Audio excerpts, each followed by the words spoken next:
ओम श्री सद्गुरु परमात्मने नमः। वशिष्ठ जी बोले, हे राम जी, मैं ऊंची बाह करके पुकारता हूँ, पर मेरे वचन कोई नहीं सुनता कि इच्छा ही संसार का कारण है और इच्छा से रहित होना ही परम कल्याण है। जब जीव इच्छा से रहित होता है तब शांत पद को प्राप्त होता है।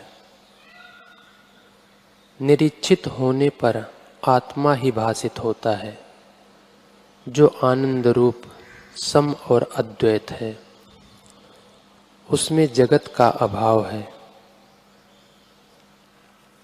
हे राम जी, इच्छा रूपी विष के नाश का उपाय तुमसे पहले भी कहा है और अब फिर स्पष्ट करके कहता हूँ। यह संसार इच्छा के त्याग करने के योग्य है। यदि इसे आत्मसत्ता से भिन्न कीजिए तो यह मिथ्या है। इसमें क्या इच्छा करना, और जो आत्मा की ओर देखिए तो सब आत्मा ही है, तब क्यों इच्छा करना। इच्छा दूसरे में होती है, पर वास्तव में दूसरा तो कुछ है ही नहीं। ऐसा सुख ब्रह्मा के लोक में भी नहीं जैसा इच्छा की निवृत्ति में है, और ऐसा दुख नरक में भी नहीं जैसा इच्छा के उपजने में है।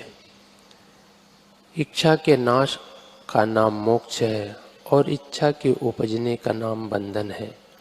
जिस पुरुष को इच्छा उत्पन्न होती है वह दुख पाता है और संसार रूपी गड्ढे में और खत्ते में पड़ता है।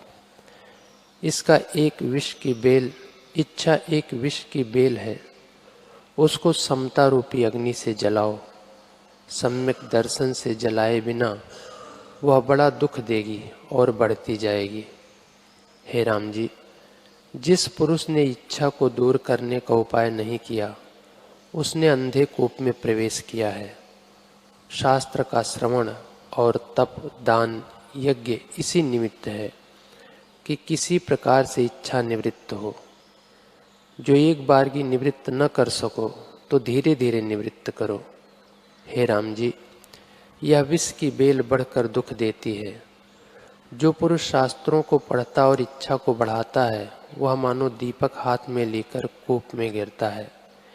इच्छा एक कटियारी का वृक्ष है जिसमें सर्वदा कंटक लगे रहते हैं। उसमें कभी सुख नहीं है। जैसे कोई पुरुष कांटे की सैया पर शयन करके सुखी हुआ चाहे तो नहीं होता, वैसे ही संसार में कोई सुख पाया चाहे तो कभी नहीं मिलेगा। जिससे इच्छा निवृत्त हो वही उपाय करना चाहिए। इच्छा के निवृत्त होने में सुख है और उसके उत्पन्न होने में बड़ा दुख है। ओम श्री सद्गुरु परमात्मने नमः। वशिष्ठ जी बोले, हे राम जी, दूसरा कुछ बना नहीं तो क्या कहिए। केवल ब्रह्म सत्ता अपने आप में स्थित है। वह उसका अपना वास्तव रूप है।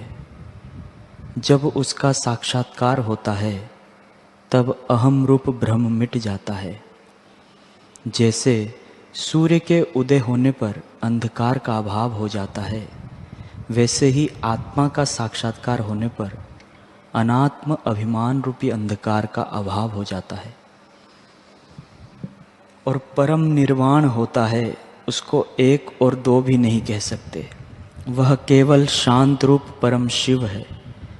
जैसे आकाश में नीलिमा दिखती है वैसे ही आत्मा में जगत प्रतीत होता है।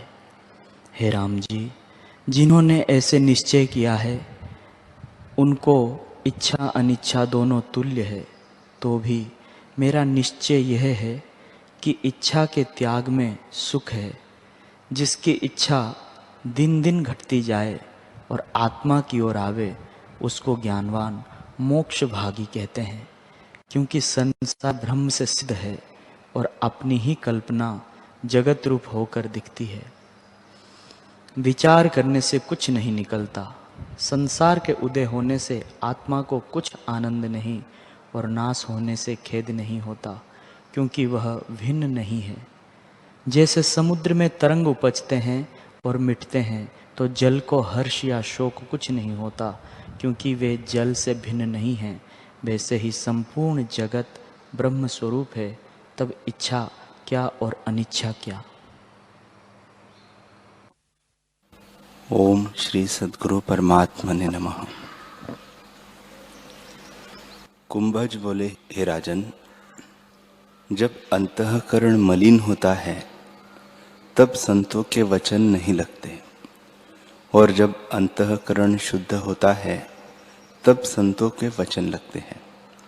जैसे कोमल कमल की जड़ को बाण लगे तो शीघ्र ही बेध जाता है, वैसे शुद्ध अंतःकरण उपदेश शीघ्र ही प्रवेश करता है। हे राजन, अब तुम्हारी भोग वासना नष्ट हुई है और स्वरूप जानने की इच्छा हुई है, इससे तुम जागे हो। हे राजन, जब तुम्हारा अंतःकरण शुद्ध हुआ तब तुम्हें आत्मज्ञान होगा। जब अंतःकरण शुद्ध होता है तो प्रतिबिंब भी वही पड़ता है जहां निर्मल स्थान होता है। जैसे श्वेत वस्त्र पर केशर का रंग शीघ्र ही चढ़ जाता है और रंग भी चटक होता है, वैसे ही शुद्ध अंतःकरण में संतों के वचन शीघ्र ही प्रवेश करते हैं और शोभा पाते हैं। हे राजन, जब तक अंतःकरण मलिन होता है तब तक चाहे जितना उपदेश कीजिए स्थिर नहीं होता। जब भोग से वैराग्य होता है तब कोई वासना नहीं रहती, केवल आत्मपद की इच्छा होती है और तभी स्वरूप का साक्षात्कार होता है। हे राजन, इससे सर्व वासनाओं का त्याग कर तुम आत्मज्ञान में रुचि पाओ। हरि ओम।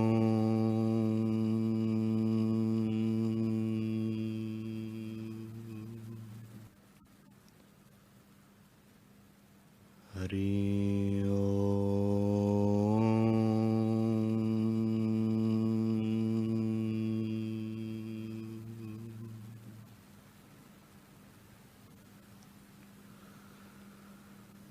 हरि ओम।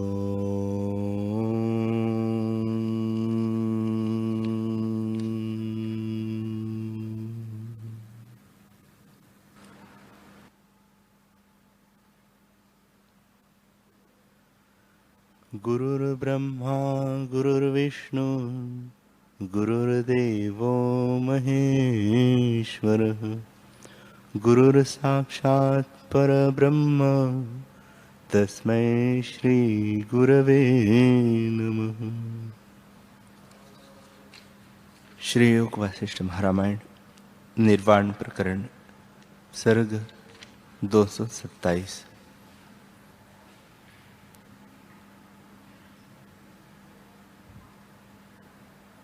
श्री वशिष्ठ जी बोले, हे रामचंद्र जी, वही बधिक का प्रसंग सुनो।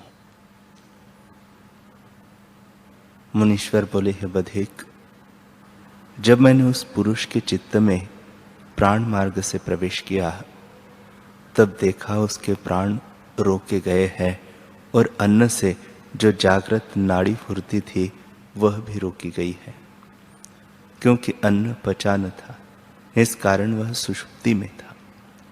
उसकी सुषुप्ति में मुझको भी अपना आपा भूल गया। जब कुछ अन्न पचा तब उसके प्राण जागने लगे, और जब प्राण जागने लगे तब चित्त की वृत्ति ने भी कुछ जड़ता को त्यागा, पर संपूर्ण जड़ता नहीं गई। प्राण के जगने से चंद्रमा, सूर्य आदि जो कुछ विश्व है वह भी जगा। तब मैंने नाना प्रकार के जगत को देखा और मुझे अपना पूर्व संस्कार भूल गया। निदान वहां मैं भी अपने कुटुंब में रहने लगा। साथ ही मुझे अपनी कुटी दिखी और स्त्री, पुत्र, भाई, जन बांधव सब दिखे। फिर मेरे देखते देखते प्रलय काल के पुष्कर मेघ गरजने लगे, मूसलधार जल बरसने लगा और सातों समुद्र उमड़ने लगे। निदान जो कुछ प्रलय काल के उपद्रव होते थे वे सब प्रकट हुए। प्रथम अग्नि लगी। जब अग्नि लग चुकी और सब स्थान जल गए, तब जल का उपद्रव प्रकट हुआ। तब मैंने क्या देखा कि नगर, ग्राम, पुर, मनुष्य, पशु, पक्षी सब बहते जाते हैं। हाहाकार शब्द के साथ बड़ा क्षोभ हुआ। मैंने और एक आश्चर्य देखा कि मेरी कुटी भी बही जा रही है। मेरे स्त्री, पुत्र, भाई, जन इत्यादि भी सब जल के प्रवाह में बहे जा रहे हैं। जिस स्थान में हम थे वह स्थान भी बहा जा रहा था और मैं भी लुढ़कता जाता था। निदान बहते बहते मुझको ऐसा कष्ट हुआ कि कहा नहीं जा सकता। एक तरंग से तो मैं ऊपर को चला जाता और एक तरंग के साथ नीचे चला जाता। तब मुझे अपना पूर्व शरीर याद आ गया। जितना कुछ जगत है वह मुझको सब दिखने लगा। सब मिथ्या, राग द्वेष मिट गया और शरीर की सब चेष्टा उसी प्रकार होने लगी। तरंग के साथ कभी ऊपर और कभी नीचे आता जाता था, परंतु मेरा हृदय शांत हो गया। उस समय नगर, देश और मंडल बहते जा रहे थे।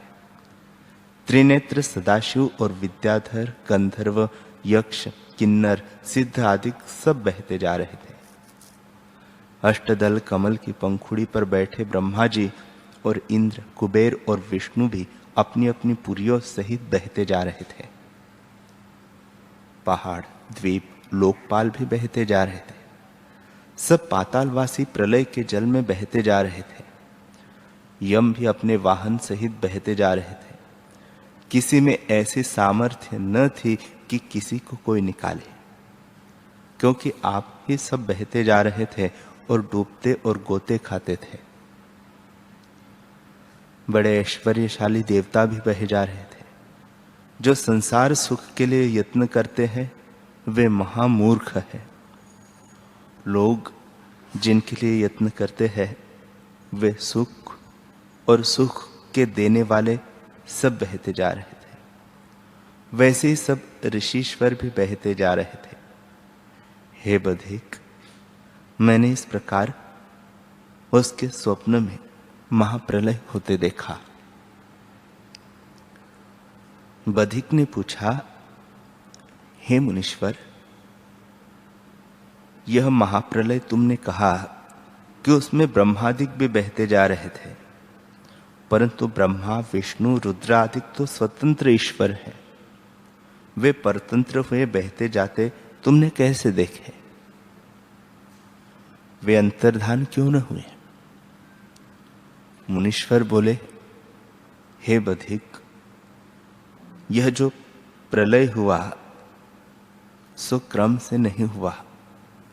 जब क्रम से प्रलय होता है तब ये ईश्वर समाधि से शरीर को अंतर्धान कर लेते हैं,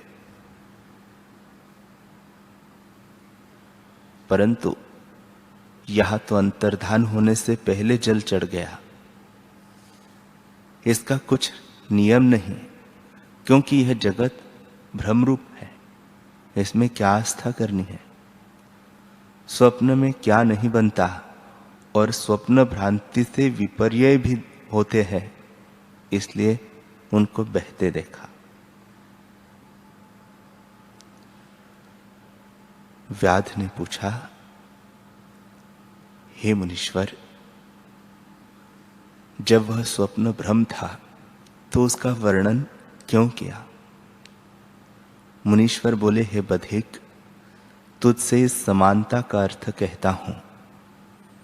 मैं कह चुका हूं कि स्थावर जंगम जगत बहता देखा और साथ ही मैं भी बहता जाता था। जल की लहरें उछलती थी और उन तरंगों में मैं भी उछलता था, परंतु मुझको कुछ कष्ट न होता था।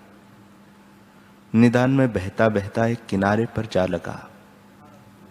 उसके पास एक पर्वत था, उसकी कंदरा में पहुंचा। वहां मैंने देखा कि जीव बहते हैं और जल भी सूखता जाता है।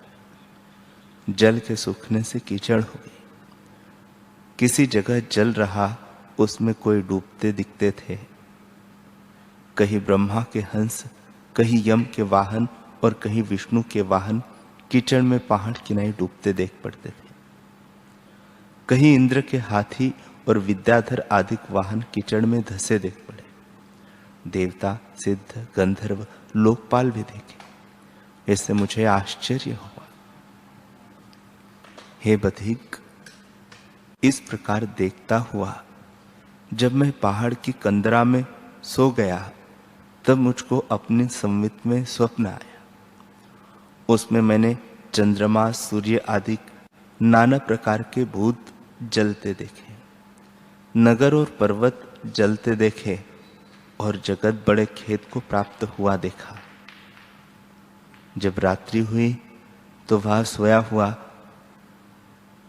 स्वप्न को देखता रहा।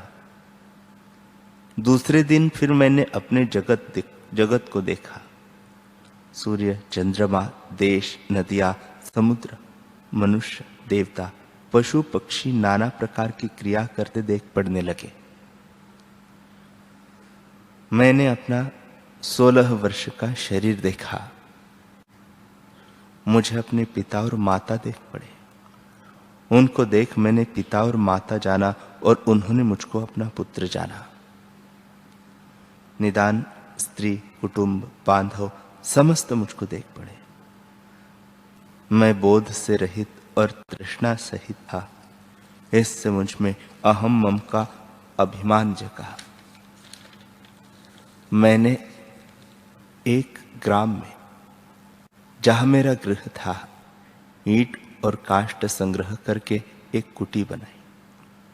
उसके चौफेर बेल बूट लगाकर एक आसन बनाया, जहां कमंडलू और माला पड़ी थी। मैं ब्राह्मण था। मुझको धन कमाने की इच्छा हुई और जो कुछ ब्राह्मण का आचार व चेष्टा थी वह भी मैं करता था। बाहर जाकर ईंट और काष्ठ ले आता और आकर कुटी बनाता था। यह चेष्टा मेरी होने लगी। शिष्य और सेवक मेरी पूजा करने लगे। मैं यथा योग्य उनको आशीर्वाद देता था। इस प्रकार गृहस्थ आश्रम में मैं चेष्टा करने लगा। मेरे मन में यह विचार उपजा कि यह कर्तव्य है, इसके करने से भला होता है। नदियों और तालाबों में मैं स्नान करता, गौ की टहल करता और अतिथि की पूजा करता था। हे बधिक, इस प्रकार चेष्टा करता मैं 100 वर्षों तक वहां रहा। तब एक समय मेरे घर में एक मुनीश्वर आए। मैंने प्रथम उनको स्नान कराया, फिर भोजन से तृप्त किया और रात्रि के समय शैया पर शयन कराया।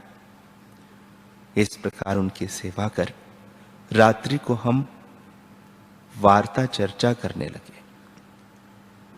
उससे उन्होंने मुझको बड़े पर्वत, कंदरा और चित्त को मोहने वाले सुंदर देश, स्थानों के वर्णन किए, नाना प्रकार के संवाद सुनाए।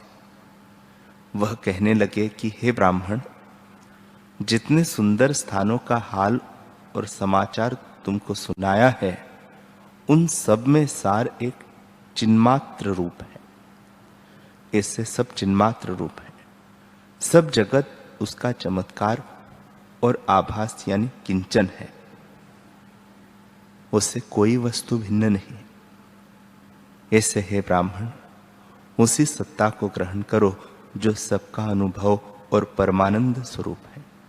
उसी में स्थित हो जाओ। हे बधिक, उन मुनीश्वर ने जब इस प्रकार मुझसे कहा, तब पहले ही से मेरा मन योग से निर्मल होने के कारण उनके वचन मेरे चित्त में चुभ गए और मैं अपनी स्वभाव सत्ता में जाग उठा। तब मैंने देखा कि सब मेरा संकल्प है, मुझसे भिन्न कोई नहीं है। मैं तो मुनीश्वर हूं और यह स्वप्न आया था। मैंने जागकर देखा कि यह उसी पुरुष का स्वप्न था।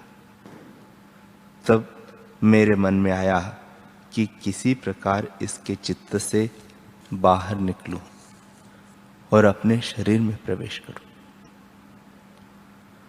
मैंने फिर विचारा कि यह जगत तो उस पुरुष का शरीर है। वही पुरुष विराट है जिसके स्वप्न में यह जगत है, परंतु उस पुरुष को अपने विराट स्वरूप का प्रमाद है। इससे जैसा हमारा शरीर बना है, उसके स्वप्न में वह भी वैसा एक दूसरा विराट बन पड़ा है। तो फिर उस विराट का कैसे जानिए कि उसके चित्त से निकाला जाए। हे बधिक, इस प्रकार विचार कर मैंने पद्मासन बांधा और योग की धारणा कर उसे विराट स्वरूप के उसके विराट स्वरूप के शरीर को देखा। फिर जहां चित्त की वृत्ति लगी थी उसके साथ मिलकर और प्राण के मार्ग से निकलकर मैंने अपनी कुटी को और उसमें अपने शरीर को पद्मासन लगाए देखा। तब मैंने उसमें प्रवेश करके नेत्र खोले तो अपने सामने शिष्य बैठे देखे। वह पुरुष सोया था, उसको भी देखा। एक मुहूर्त बीता, तब मुझे आश्चर्य हुआ कि भ्रम में क्या क्या चेष्टा देख पड़ती है। यहां एक मुहूर्त बीता है और वहां मैंने 100 वर्ष का अनुभव किया। बड़ा आश्चर्य है कि भ्रम से क्यों नहीं होता। फिर मेरे मन में आया कि उसके चित्त में प्रवेश करके कुछ और कौतुक भी देखो। तब प्राण के मार्ग से उसके चित्त में मैंने फिर प्रवेश किया तो देखा अगली कल्पना बीत गई। बांधव, पुत्र, स्त्री, माता, पिता आदि सब नष्ट हो गए हैं और दूसरी कल्पना आ गई है। उसका भी प्रलय होता है। 12 सूर्य उदय होकर विश्व जलने लगा है। बड़वाग्नि जलने लगी है। मंदराचल और अस्ताचल पर्वत जलकर टूट गए हैं। पृथ्वी जर्जर हो गई है। स्थावर जंगम जीव हाहाकार कर रहे हैं।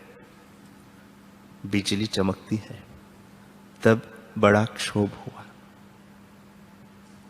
हे बधिक, मैं अग्नि में जा पड़ा। मेरा शरीर भी जलने लगा, परंतु मुझको कुछ कष्ट न हुआ। जैसे किसी पुरुष को अपने स्वप्न में कष्ट प्राप्त हो और वह जाग उठे तो कुछ कष्ट नहीं होता, वैसे ही अग्नि का कष्ट मुझको कुछ न हुआ। मैं अपने को वही जागृत वाला रूप जानता था। जगत प्रलय को ब्रह्मात्र जानता था, इस कारण मुझको कष्ट न होता था। चेष्टा तो मैं भी उसी प्रकार देखता और करता था, परंतु हृदय से ज्यों का त्यों शांत चित्त था और लोग अग्नि के क्षोभ से कट पाते थे। मुनीश्वर बोले, हे बधिक, प्रलय के क्षोभ में मैं भी भटकता था और जल में बहता था, परंतु पूर्व का शरीर मुझको विस्मरण न हुआ, इस कारण शरीर का दुख मुझको स्पर्श न करता था। मैंने विचारा कि यह जगत तो मिथ्या है, इसमें विचरने से मेरा क्या प्रयोजन सिद्ध होता है। यह तो स्वप्न मात्र है, ऐसे मैं किस निमित्त खेद पाऊं। इससे जगत से बाहर निकलो। बधिक ने पूछा, हे मुनीश्वर, तुमने जो स्वप्न में जगत को देखा था, वह जगत क्या वस्तु था और स्वप्न क्या था? उसकी संवित में जगत था और उस जगत का उसको ज्ञान था, वह प्रमादी था। तुमने तो जागृत होकर उसका स्वप्न देखा था। उसके हृदय में पहाड़ कहां से आया और नदियां, वृक्ष आदि नाना प्रकार के भूत जाति और पृथ्वी, आकाश, वायु, जल, अग्नि आदि विश्व की रचना कहां से आई?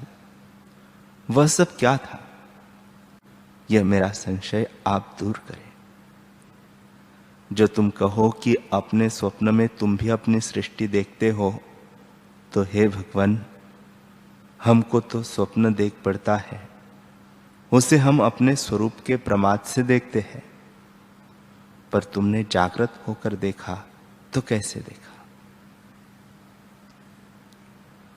मुनीश्वर बोले, हे बधिक, प्रथम जो मैंने देखा था वह अपने को भूलकर उसके हृदय में जगत देखा था, और दूसरी बार जो देखा वह अपने को जानकर जगत देखा था। वह क्या वस्तु है सुनो।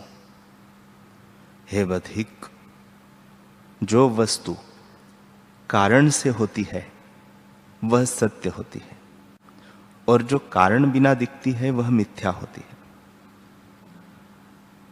मुझको जो सृष्टि उसके स्वप्न में दिखी थी वह कारण बिना थी, क्योंकि कारण दो प्रकार का होता है।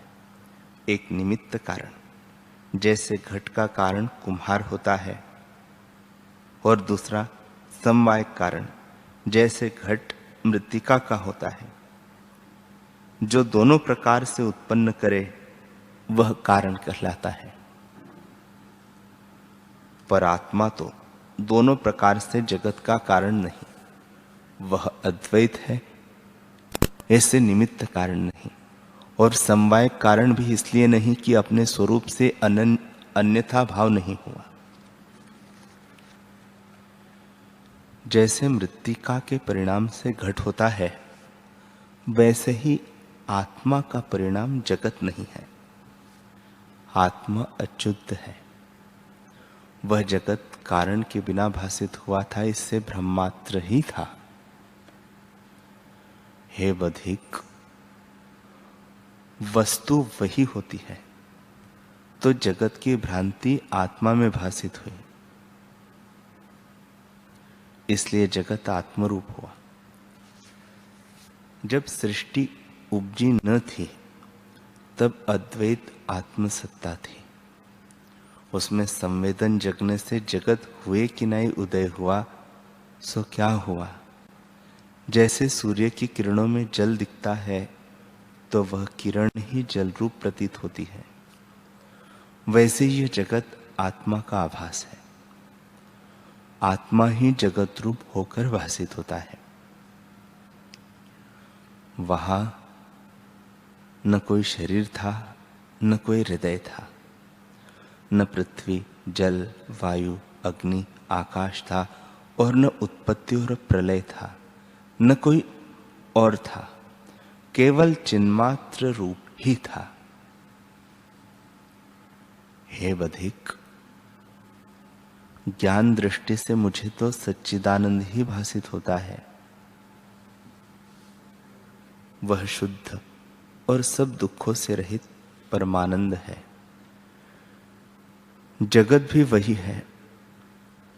तुम सरीखे को जगत शब्द अर्थरूप भासित होता है, सो आत्मा में कुछ हुआ नहीं, केवल चिन्मात्र सत्ता है। सर्वदा मुझको आत्मरूप ही भासित होता है।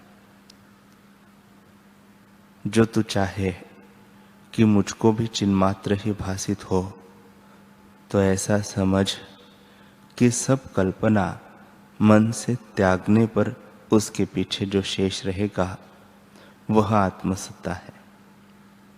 सबका अनुभव रूप वही है। वह प्रत्यक्ष, शुद्ध, सर्वदा स्वभाव सत्ता में स्थित और अमर है, तू भी उस स्वभाव में स्थित हो। हे बधिक, आत्मसत्ता परम सूक्ष्म है, जिसमें आकाश भी स्थूल है। जैसे सूक्ष्म अणु से पर्वत स्थूल होता है, वैसे ही आत्मा से आकाश भी स्थूल है। आत्मा में यही सूक्ष्मता है कि आत्म तत्व मात्र है, जिसमें कोई उत्थान नहीं, केवल निर्मल स्वभाव सत्ता और निराभास है। उसी में यह जगत भासित होता है, इससे वही रूप है। जैसे काल में क्षण, पल, घड़ी, पहर, दिन, मास और युग संज्ञा होती है, सो काल ही है। वैसे ही एक ही आत्मा में अनेक नाम रूप वाला जगत होता है। जैसे एक बीज में पत्ते, टहनी, फूल, फल, नाम आदि होते हैं, वैसे ही एक आत्मा में अनेक नाम रूप वाला जगत होता है। वह आत्मा से कुछ भिन्न वस्तु नहीं, सब आत्म स्वरूप है। जो आत्मा से भिन्न भासित हो, उसे ब्रह्मात्र जानो। जैसे संकल्प पूर्ण होता है, वैसे ही यह जगत है।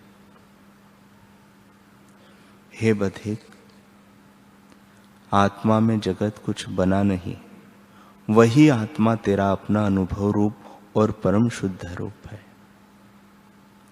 उसमें न जन्म है न मृत्यु, वह चिदाकाश अपना आप है। वही तेरा अपना अनुभव रूप शुद्ध सत्ता है, उसको मेरा नमस्कार है। हे बधिक, तू उसमें स्थित हो, तब तेरे दुख नष्ट हो जाएंगे। यह जगत अज्ञानी को सत्य लगता है और ज्ञानवान को सदा आकाश रूप दिखता है।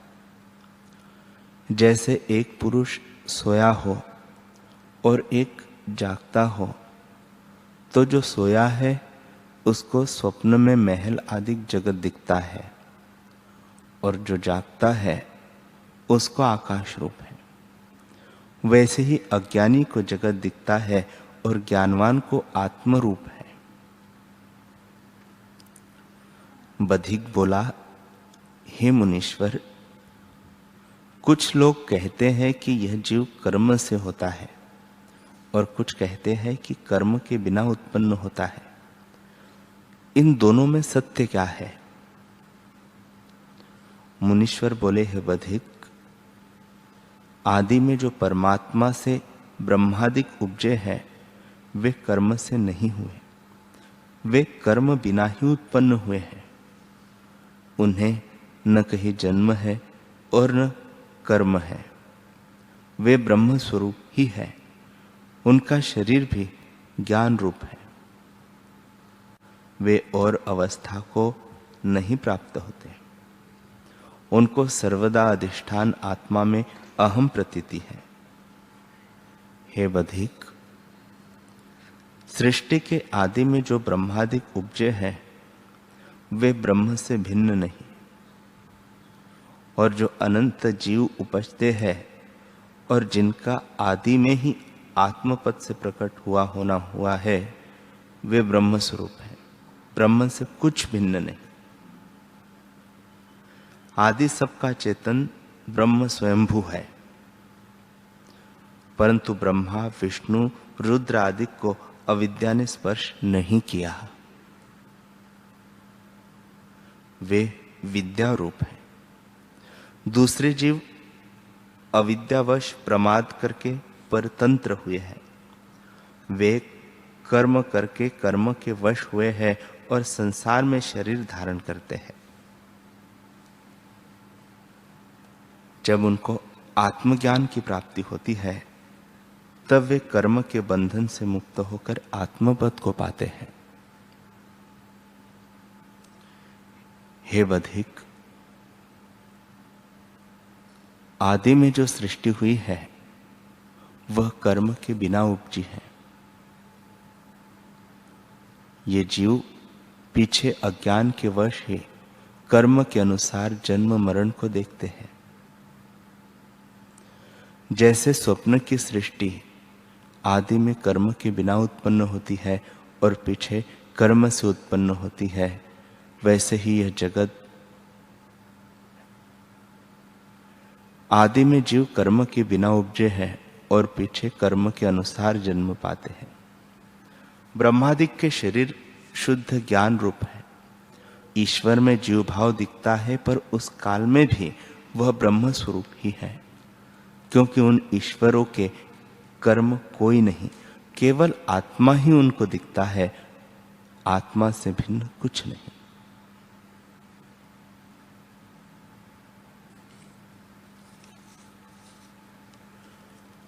हरि ओम।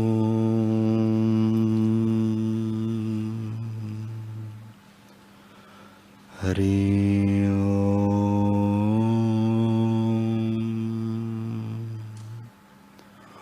ओम। सहना भवतु सहनो भुनक्तु सह वीर्यं करवावहै तेजस्विनावधीतमस्तु मा विद्विषावहै। ओम शांति शांति शांति। श्री सद्गुरुदेव भगवान की जय।